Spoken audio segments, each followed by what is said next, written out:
গণভোটের বৈধতাকে প্রশ্ন করা হচ্ছে আদালতে।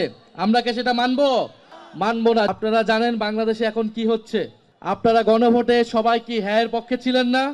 আমরা সবাই কিসের পক্ষে ছিলাম? আমরা হ্যাঁ এর পক্ষে ভোট দিয়ে গণভোটকে জয়যুক্ত করেছি। কিন্তু সেই গণভোটের গণরায়কে নিয়ে যাওয়া হচ্ছে আদালতে। গণভোটের বৈধতাকে প্রশ্ন করা হচ্ছে আদালতে। আমরা কি সেটা মানবো না। যদি জনগণের রায়কে আদালতে নিয়ে যাওয়া হয় তাহলে আমাদেরকেও রাজপথে যেতে হবে।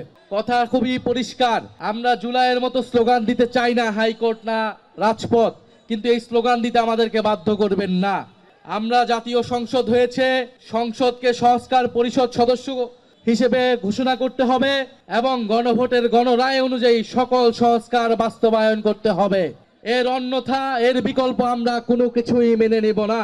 এবং রাজনৈতিক প্রশ্নগুলোকে, জনগণের ম্যান্ডেটকে আদালতে নিয়ে পরিস্থিতি অস্থিতিশীল করার চেষ্টা করবেন না, আদালতকেও প্রশ্নবিদ্ধ করবেন না। বিজ্ঞ আদালতের প্রতি আমাদের আহ্বান থাকবে, জুলাই গণ অভ্যুত্থানের হাজারো মানুষের রক্তের মধ্য দিয়ে আজকের প্রধান বিচারপতিগণ বসেছেন। ফলে এই গণ অভ্যুত্থানে কিন্তু এখনকার আদালত, এখনকার এই নির্বাচন এবং সরকার সবকিছুর বৈধতা